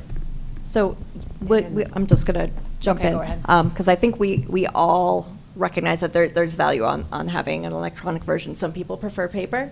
I kind of prefer a hybrid. There's some things I like paper for, and then there's some things I like electronic. But anyway, we will all still get our budget binders. I don't see that going away anytime soon. But I'm also going to reach out to Matt to see if we can get the Excel version and also the previous years as well. Shane? Yeah, I just think it's important, and I love the transparency. I'm a huge proponent of that we just use documents provided by the administration. I appreciate your Excel genius, but I don't think we should use anything that any of us create. 100% agree. Okay. And that's why, we want it to be blessed and sanctioned and official this year, because we took official blessed and sanctioned data, and I just made it filterable, and people kind of like got weird about it. So like, let's make it real. Thank you. So Heather, you're requesting that from Matt? Okay. Yes. Okay, I just wasn't sure what the next step was, if we were, Yeah. okay, perfect. Excellent. The And- official list, and it the really- chair list, and it your really- paper list on paper. It really was helpful too. So last year we had the 6-year look back, and it was super helpful because like things in certain places things are stable, and in certain places like things really change, and in certain places actually there's a cadence where there's like this expense, and then it goes quiet for a year or two, and then this expense, and then it goes quiet for a year or two, and this expense. And so if you're forced to look at like too few years worth of data, you can't see any of that trending and understand any of what's going on. So I think that the duration of it, minimum like 6 years, is really, really valuable. I think part of our discussion, when we get to it about the digital and the budget book, should include that we're going to refer to one or the other, because I remember we had a lot of confusion. We'd be talking about, 610 or whatever the account was, and people were trying to figure out what page is that in this 4-inch binder, and give me the page number, and those of us that were using the electronic version, we didn't have a page number. But it is my understanding, and Pat can correct me if I'm incorrect, that the budget book is the actual way that our district budget is handed to the state. That's the required format? That's the required DRA format, yes. Right. So they have to have a budget book. But if we could, as a committee, agree at some future date to use the electronic format, I think our work would go much quickly. Thank you. Yeah, I think as a committee, we'll definitely ensure that we are all on the same page and understand what we're working from, that it be sanctioned documents from administration, and that way everyone has the same confidence in the information that's being shared and compared, and that we all know where it's coming from. So we will certainly ensure that that happens. One more quick note, if you don't mind. Sure. Something that was brought up, I think, at our last meeting, and this is for the new people, is when we are reviewing the budget, if you have a line item that you want to discuss, you need to call it out with the account number, the line item number. That was something that I think some of our new folks missed out on doing last year, and so then it added to the confusion of like, which line item are we talking about? So making sure that when you are wanting to discuss or make a motion or a suggestion of any sort, that you're actually referring to the budget account number, line item number, not just on page whatever. Right, you know? thank you. And or unless we have it on the screen, because you can also eat up a lot of the minute. I'm looking at 0.444.376. I am wearing my glasses to every meeting, I'll just have you know. But you're right, if it's on the screen, which was kind of like what we tried to do last year, is put it on the screen so we can all kind of be referring to the same thing instead of trying to find it in our books. And Matt should provide us with the, what did we call it? The code, the decoder. The decoder, sheet, yeah. so that we know what all those numbers refer to, the unit and the I whatever. would put that in your notes, Heather, just to Yeah. ask Matt ahead of time. Yeah, for the decoder. Please make sheet. sure to Decoder come with sheet. the decoder. It's on my list. Decoder sheet, yeah. All right. Thank you. I appreciate the input, the discussion. I think that's valuable for us moving forward. All right. Anything else regarding policies and procedures? All right. Then we will move on to public participation. Seeing no public here tonight, we will close that. Dan, I know you told me you had a committee comment? I have a couple. Oh, okay. All right. That's all right. We'll open it up for committee comments. All right, thank you. In one of the meetings last year, there was a question on a new text being purchased. And someone on this committee said it's only 9 years old. And it just occurred to me that this committee has no idea how educational publishing is run. No publisher in their right mind would publish a book for New Hampshire. None. Books are published by adoption states, which are mainly in the southern part of the U.S., and the three largest are, as you might expect, California, Texas, and Florida. So in California, Texas, or Florida, when they're adopting a text, everybody in the state is looking at the same subject area. Everybody's looking at reading. In New Hampshire, we might be looking at reading, Hudson might be looking at science, Nashua might be looking at math, and it's a totally different thing. And the general statement is this: every 7 years, the text is replaced. Every 3 years, it's revised. Now, a revision can be 10% of a book, so it doesn't mean anything. But it does mean if California is looking at reading and Florida is looking at reading afterwards, they'd fill it in that 3-year spec. So 9 years would be very old for a text, especially if you're talking math or science. Just wanted to do that. The second thing is the most important thing. And I apologize to our new members. But if you were on this committee for the last 2 years, you're a loser. We lost. We were elected to bring a budget to the public that they can vote on and accept. And we failed to do that. Every single one of us failed. And you new people, if we don't get a budget this year that we can vote on, we're going to fail again. And I can tell you what would happen to a company if it failed 3 times, 3 years in a row. They'd be out of business. We're in a very serious position right now. And we're divided. And you can see the division. The people who voted for the budget last year, with the exception of the new people, is on this side. The people who voted or abstained is on this side. There's no reason. Okay? Here's some things that I noted last year. Marie, I took to heart that you spent 100 to 150 minutes studying this budget. Hours, yeah, hours. I'm sorry, I failed math. But what you didn't do is bring something up for this committee to vote.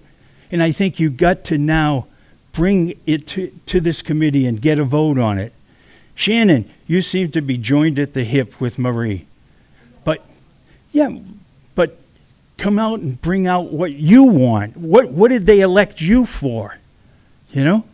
Anthony, I worked on 2 liaison committees with you. I found you to be very specific, very succinct, and I was hurt when they wouldn't accept the budget sheets. But I think you got to bring that budget sheet back, make sure it works with the district, and bring it for discussion. If it doesn't work, you got to bring it here to make sure we understand what the problems are. You know, Brian, I'm talking to you through TV, but you made a statement last year without having the background knowledge to support it. You got beat up, and then you hovered into a cocoon and really didn't have much to do for the rest of the time. You got a lot to offer. People elected you for a reason. Come back and start committing to this committee what you brought. Jen, I thought you were outstanding as a chair. You kept the meetings going. You kept everything. I thought you threw the other side of the room under the bus at the deliberative session. That's the only reason I did not support you for committee chair again. But if you're sitting on this side, you're still a loser. We didn't get done what we have to get done. We have to work together somehow. You have to bring everything you have and put it out there. And if you happen to be watching on TV, voters, I'm looking out here at an empty place. There's not a single voter in this room coming as we put the budget together is too late. Come now. Let us know what it is you need. Let us know what we have to do as a budget committee to put together something that you're going to vote on when it comes to that session. Really, we all have to do this. I don't care what side you're on. I would hope we'd integrate more so that we're sending a message right off the bat by the way we're sitting. You know? I just like it. You five didn't vote or abstained. You voted for the, well, we got to get it where we can get a budget that the voters can accept and is good for the students of this town. I love it. I got nothing else to say at that. Looks like we have some other comments. Anthony? Yay, thanks. All right, so I'm going to quickly, I think you generally had 4, maybe 5 points. I'm going to quickly kind of just want to hit each of them in response. So number 1, you said we're losers, didn't pass a budget, we're in a dire situation, school's not getting what it needs. Still, amazingly, the budget, Matt was and the school board were able to increase the budget by over $4.5 million on a default budget year. Our default budget went up $4.3 million. I believe Hudson went up by $0.3 million for the default budget. It's really interesting stuff, but I just want to say, like, it's not like the school didn't get more money this year just because it was a default budget. It actually got a huge amount more money. Number 2, in terms of bringing stuff up, Marie did bring up a whole bunch of points. She sat right there and listed off a litany of things. I brought up a litany of things. Many people did. And what happened was we got railroaded by partisan politics that say, no, whatever, Matt's like school Jesus, and whatever the school board says is what we're going to do, and we will hear nothing else from anybody. And that audience was filled constantly with people who were saying, please consider me. I'm losing my home. Please consider me. And the vote, which you participated in, just being honest, was no, we will only do and exactly do whatever the school board says. And so I don't really know, like, what more or different the public or the minority of the board can do unless we do exactly what you do. And please, like, let's work together and drop the, like, partisan politics. Like, we know that people are getting crushed, and we know that the school budget is growing. Like, let's actually work toward finding efficiencies and not just kind of like play the game that was played. I'll mention that Brian, who's not here, he didn't even make a statement last year and get beat up for it. He asked a question, and the question he asked was actually valid. He asked, are there limits in the vein of special education? And the actual answer is yes. Like, there are spending limits, for example. Isn't that right, Caitlin? I think you were the one that explained to me that if the cost of an individual student gets up over like 300%, that the state is supposed to pay for the rest of it, which they don't necessarily do appropriately. Correct. But the answer is still yes. And I think that if, for example, any district were to get like the percentage of special education in that district up at like 100% or something that was totally out of bed with normal, yes, like people would squint at it. But he got savagely attacked in his personal life. His kids got harassed at school. His trash cans got hit. You want to know why he shrunk back? And there were people on this committee who were calling for people to do that. So I'm sorry, but like, people are trying to work together. And I really hope that this year we can break down this very partisan divide that says, no, anyone who raises a question about the budget or says, do we need all of this there? Like, they're automatically a bad guy. Like, that has got to go away in order for this to work properly. And the voters showed up in droves last year to speak. Sure, they're not here tonight. The only thing that was getting voted on really was like Shane, but they were completely ignored when the decision of this committee was just by the majority, nope, we're just going to do whatever the school board says. Nothing anybody else said was valid. So I sincerely hope that doesn't happen again this year because it was so disheartening. I want to give everyone an opportunity to weigh in. Shannon, your hand was up, and Marie, we'll get to you as well. So Dan, I just want to make sure that you know that I hear you. That I thank you for your perspective and your opinion. as you called us losers on this side and losers on the other side. I thank you for that. I do want to make sure that you understand that when I came to the table, I had real conjecture about where our money was spent. And there were a few times where I went to go talk about it, and I believe it was you a few times who raised their hand and says, I move to a vote without having a discussion. So when you talk about wanting to talk, I want to talk. I want to talk the real things at the table, because the people who are voting are not coming here. There are a few, and I appreciate that come in and talk about, I'm losing my home. I can't afford the taxes anymore. I can only imagine what's going to happen with the state this year. We need to be listening to all voters. And I'm listening to the other side. I hear you. I hear what you're saying. And as Anthony pointed out, millions more have been added to our budget. But we need to think about the people who have been here and who have lived here and have paid taxes, and we want them to stay. We want our children to be able to be raised by these individuals who are living as senior citizens here. They bring great value. And I think it's a great opportunity for us this year. I hope we can reset and not make it bipartisan. I hope that we don't play politics as we did last year when somebody brings up something and they're like, I move to vote, instead of having a conversation about it. That was really shocking. It happened a few times, and we weren't able to talk.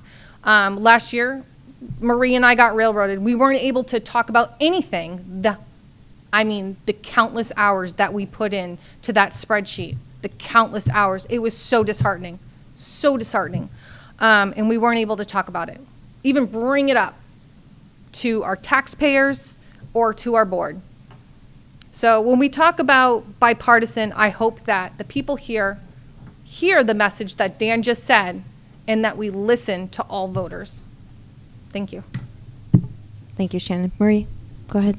Just, Wait, hang on. We're going to let Marie, because she wanted to go, but then yes, Dan, you can.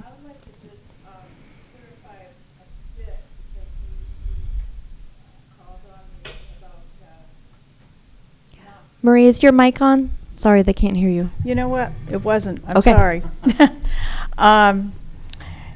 You called on me for a bit for not presenting the results of my hours of study. And I can tell you what happened, because I actually watched it back this morning before coming to this meeting. I came with, I think, 3 sheets of paper with modifications to the budget that I thought were reasonable and would not harm students. I was prepared to present those, and this was during our work session, and we got bogged down in something about the spreadsheet or something, not being allowed to use them or whatever. And that was talked about. And then Mr. Moore said, I move that we accept the budget as presented. And I believe you seconded it. And it was voted on. And that was the end of the work session. And I remember sitting here like, what? And I said to Jen, is that it? It's done? And she's like, yeah. I couldn't believe it. It's my first year on the committee. I had prepared what I thought was very reasonable things. Not even did I present them for any comment, discussion, consideration. It wasn't that I didn't have them. I wasn't allowed to speak. And I still am upset about that, as you can tell. I don't think it's right to jump in and call the question, especially on something like the work session, before people have had a chance to present their findings. And I really, really hope that this year we'll consider that and consider that everyone should have input in the work session. And we have a true work session, a discussion.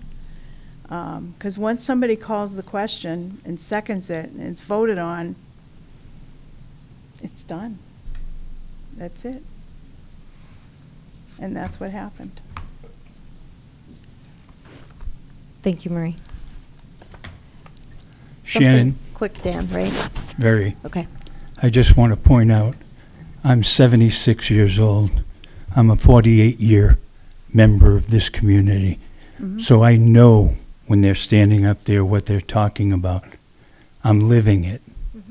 And I understand it. Marie, I think you're correct in what you said with one major component. Okay. The whole thing had been decided the previous meeting. You said you didn't have everything, and Jen provided you the opportunity to then come in and speak. After Most the vote. everything, yeah. Most After it was voted on. No, this was just before. This is why I No. called it, because we had discussed everything. Look at the minutes. I don't want to argue Okay. about previous Look at the previous minutes. meetings because they are all recorded, so we can all Yes, go back yes, and you can go determine back that. and look. Is what I said up front. Yeah. We're all losers if we don't get this together and get this budget. So Yeah. it meets the needs of our voters and the needs of the students of this. And if we all work for that, I think we'll get it. I get it. You didn't need to hear that. Shane? Thank you. Yeah, I had been a member for a few years prior to 2 years ago, and it used to be completely different. We'd all come in, everybody be talking about their day, everybody bring snacks. It was different, right? And Ellen snacks. people had different of opinions, and we'd have good discussions. Every once in a while there'd be a blow up, but it was pretty good. When I walked in today, I was pretty surprised when, I was getting voted in and there was abstain. I thought you asked some good questions. We had some good, and then it was like abstain. And I didn't really understand that. And then I saw, abstain, and then yes. And thank you, Jen, for saying yes. That's great. That was weird to me because it's like, well, I'm here asking questions. Do you like me or not? And you might not like the way you think I'm going to vote, but like we should still be able to have our voice. So I'm huge into that. When Dan spoke, and I've known Dan for a few years now, I actually read that as a good thing, what you were saying, Dan. I think maybe it came off as an insult to some. Knowing Dan, that was actually a compliment on a lot of that stuff. He's even confirming that now. I know that came off weird, but he's not that guy. This year, I'd love to, focus on the important stuff that's going to move the needle for the district. Last year, and I'm not sure, Marie, how that happened, but I was in that meeting and I saw how the whole thing went down, and I do remember, it getting a little weedy. A little bit in the weeds with some stuff. Now, I wasn't here for the whole season, so I can't speak out of context, so I won't speak to that. But I guess if we're talking about pens, we don't have, we should probably talk about items that are going to move the needle. And Anthony, I know you're on the same page with me there. And then, lastly, this town, there was a ton of people up here last year. It's the first time this has ever happened. Nobody's ever cared about this meeting. And now, right? So now, it's important. And I appreciate the fact that, we're in the middle of it. The reason I came back is because it got so crazy last year that it scared me about, what's happening with our district. And you guys might not know the history. I know some of you weren't even in town, but we had a group of people, and I'm not going to list the group, but it was a group of people that, controlled the district for a long time. And, we've all heard the history, but that prevented in default budgets and nothing getting done in the district for a period of, I'm not, don't quote me, 7 to 10 years. It was a real big period when I was in school where we couldn't get anything done. Like our parents were all showing up, and it was bad. Lately, it's got the feel of that, And Anthony, I know you're looking at the $4.5 million increase. What I'd love for us to do, and you'll probably be the perfect guy to do it, is, let's look at 20 years in the district and see where we might have fallen off along the, realistically, we all know that inflation goes like this and spending should go like this a little bit. Fair amount of increase. Like, things cost more. We have to be smart about it. But if we see this and then this, that might look like a lot, but really it's because we're so far back and we need to catch up. So as we go through, I love that you don't want to look at it in a snapshot, and I just hope that, we can bring this thing together a little bit. I'll get off my soapbox now. Thank you. All right, Ashley? I just have a quick comment to any viewers out there, to take any information that you hear people saying with a grain of salt, and do your own research to make sure that the figures are correct. And I'd also like, for any future discussions that this committee has, if you bring numbers and facts that you have from data across the state, from other districts, to bring sources that you found them, and not just to say like, oh, I heard about, just not trying to pick on you, Anthony, but Hudson's budget only went up by 0.4 million or 0.3 million, whereas ours went up by 4.3 million. But that's kind of data out of context. Like, we don't have any other information, and that could be misleading to voters. So I want to make sure that they have the whole picture, and also I want to have the whole picture too, because I am new at this. But I think that mine and Joanne's newness, is that a word? Yeah, it can be. Our newness is going to be a strength of the committee, because we're coming into this with fresh eyes, and I think we're going to have good ideas. So I would be, sorry, it's past 7 and I don't know words anymore. I would encourage everyone to be flexible with embracing change, even if it's something that feels uncomfortable, because usually if something's uncomfortable, that means that it's an opportunity for growth. And on that same token, with Dan saying that we're all losers, I would like to add on to that you only lose if you quit. You either win or you learn. So I think we can do the same thing here and have some good discussions. Keep our goal at the forefront. Maybe it might be cheesy, but I think on one of the meetings there was something about setting up a mission statement or a vision. I think that would be good to kind of unify everybody on the committee to maybe have a common goal, common purpose. And I know that kind of goes without saying, but maybe it would be good to have a kind of a kickoff-esque. Sorry, I work in technology, so that's, We're inventing words tonight. Yeah. That's fine. Yeah. We can do that. So that's all I had to say. I'm excited to be here. Yeah, excited to have you. Do you mind if I say one quick thing? Quickly, yes. Yep, just because Ashley had commented. So, and to be clear, what I was trying to say is I believe, and I think I caveated it that way, and I will check, and I'll send it to you and you can share. But I believe that very specifically the default budget in the Hudson School District went up by $0.3 million. I'd done a right to know request because I was comparing how different people did their default budgets. I believe ours went up by 4.5 million, and so that was the comparison. But I will get that information and make sure that the chair gives it to everybody so we can see. Yeah, I'd love to have information from any comparable school district around Merrimack, just for data. Data is good. So thank you, everyone, for sharing your thoughts, taking the time to share your feelings and your observations. I was not sitting on this committee, but you probably saw me in those seats for a good chunk of the meetings. I was there for the last few working sessions too, Maria. I know what you're speaking about, and I understand how that probably felt incredibly frustrating.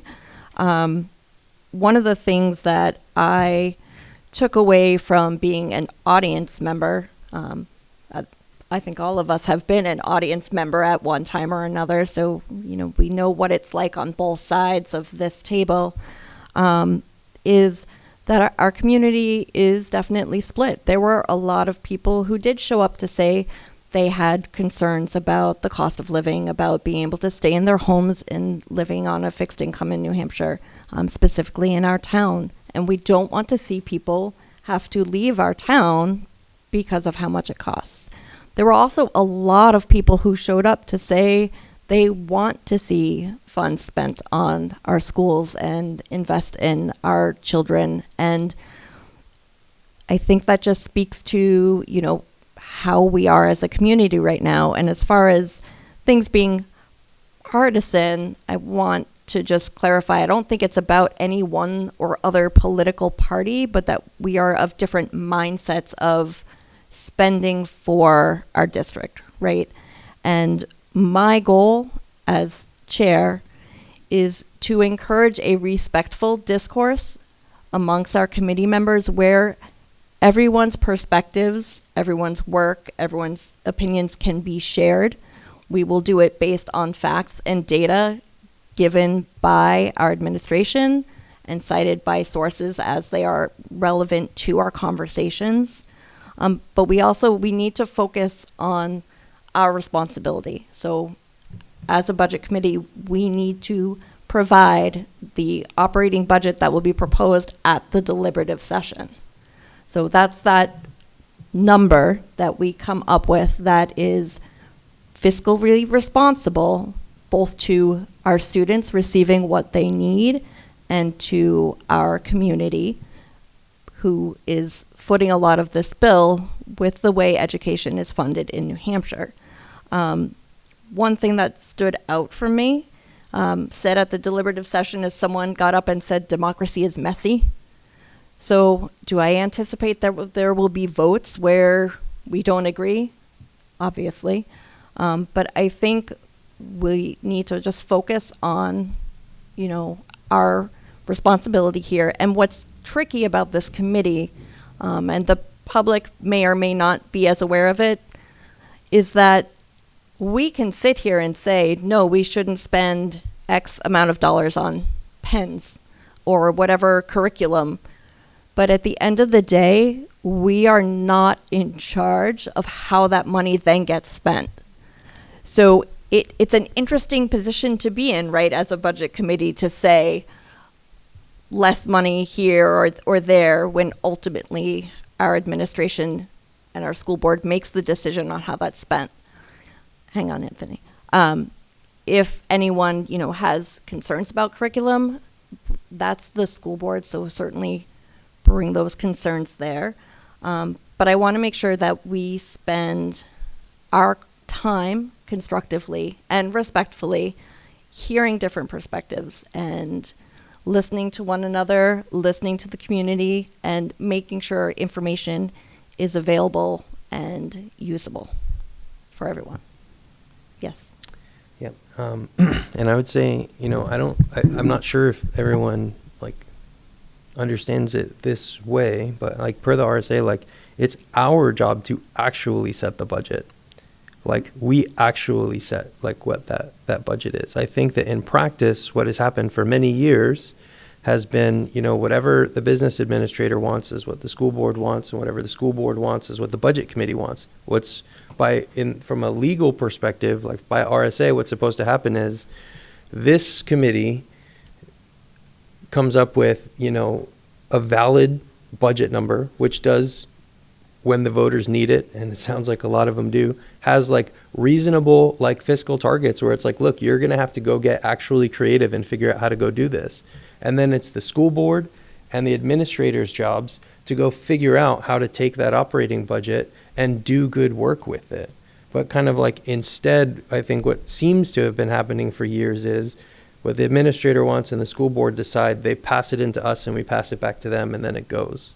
So I hope that we, regardless of discussions and conversations and hearing each other, that we don't this year the exact same thing as last year and just say, whatever the school board said is what it's going to be, because I just think it's a disservice to the actual role as written in RSA of this committee. Heather, I have a question for clarification. So Yeah. we set the budget number, but we don't get to tell them out of that budget what they spend on. They send us the proposed budget with what they project they will spend on, but ultimately. So the administration does put together a proposal of the budget that is in the binders. They will share with us what their goals are for that budget, and Anthony is right, that we are the ones that set the number that goes to deliberative session. That gives us something to work off of to understand what they feel is reasonable, and we can have a difference of perspective, and we should ask questions and do that. In practice, there haven't typically been, like historically looking back, I think, Pat, you had looked back how many years the budget had changed significantly, and there weren't many. But not, go ahead, Shane, if you have. You know, it's interesting. This brings it back. So we had so many years that nothing got done that the administration was so scared to ever put in any money for anything because they knew it just wouldn't be voted on. So, you know, we're one of the only cities, towns in the state that has a budget committee. Might be the only one. It makes sense because we are just normal people that work, have a full-time job, and then just help out, unless we're retired. But the people that should be putting the budget together are the administrators and the school board. We are checks and balance. We make sure that everything's copacetic. We have the opportunity to go in and talk and make sure they have what they need and that they don't have too much and that there's no crazy stuff going on. But past that, we're just making sure there's checks and balances. We do not want to start a budget from pad and paper for the district. It is literally our job. Go ahead, Pat. No, I was going to say. It's not. There is one other community that has a school budget committee. Other communities, many of them have what's called a municipal budget committee, and they do the town, the school, and the water district. Mm-hmm. But we are an anomaly. What I meant was, it is our job to put the budget together. Yes, of course, the school and the administrators are going to put together what their wish list is. And yes, it's our job to be that checks and balances. But doing that in practice means not just rubber stamping everything that they want all the time. But yes, Ashley, to answer your question, the bottom line is all this committee does. Yep. The school board takes and can move all the money around. And if this committee votes to take money out of a line, they can put it back. That's what Lori did when she was here at the other meeting. She told you what they that's did. what I thought, but just some things that have been said made me question my understanding, so I appreciate the clarification. The committee gives guidance and direction. Yeah, if you look at Part Ed 303, the duties of the school board, it's the school board's duty to control the purchase of equipment, supplies, services. They do all of the expenditure, where the checks and balance, we choose the number that goes to the operating session, which is different from, there's also advisory budget committees, like Derry off the top of my head has one, where they just vote yes or no if they agree, and that goes on the ballot. We actually choose the dollar amount that goes to deliberative for the operating budget. And one other thing, in if order I can, to- just to continue here for a second from what Shane said. Wait, hang on, we're going to let Pat finish. Hang on, There were Marie. years that the school board proposed a budget that was lower than the default. And I had people contact me to say that there's a typo here. So, In order to arrive at our budget number and to do it responsibly, we have to look at the lines, we have to look at the data that supports, like, for example, if there's a program and we see whatever increase, we have to look at what data they have that supports that program being continued or increased. I don't think is And it our purview to decide it's- on programs? It's not. Oh, okay. But what I'm saying is, we have to do that kind of stuff so that we can arrive at a responsible number. I mean, to just look at it and say, oh, I don't like that number, chop 5% off, would be horrifically irresponsible. I mean, we have to have solid ground for why we think a certain number is the right number. That's all I'm saying. Yep, We don't have anything to say about how it is spent, but we have to have some justification for why we choose a Right. certain number. And I think that's where, Yeah. having the liaison teams come in is Exactly. very valuable. Yes. So thank you for the discussion and the thoughts. And I think, there will be things that we maybe disagree on, whether something is adding value or not. And those are good conversations for us to have. But ultimately, we also have to keep in mind that we don't decide if it changes or not. So I'm looking forward to working with each of you. I respect and appreciate that everyone on this committee has either, whether it was being elected or interviewed in, you have volunteered a significant amount of your time away from your family to be here and to serve our community. And I appreciate that and I respect that. So I anticipate that we will have good discussions. We will hear dissenting opinions. We will make the best determination that we can based on facts. And we will hear from the community and do everything we can to make sure they are involved in and understand this process. And Ashley, some of your questions too, they will be things that we go over in the training in more detail. I think everyone can agree your first year on the budget committee, you're kind of like drinking from a fire hose, like just lots of new information. And we know that on this committee or any public office, you are on camera, you are under pressure. You could say things or have things happen that maybe it didn't turn out the way you intended. I think I just spilled my water on myself earlier, so that's great. Someone can go back and watch that. But we're all going to be here to do our best, to work together, and I am looking forward to this budget season and working with each of you. So with that, I appreciate your time. I appreciate everyone's insight. And would anyone like to motion to adjourn? I motion to adjourn this meeting. I second. All right, Caitlin, motion to adjourn. Shannon, second. All those in favor?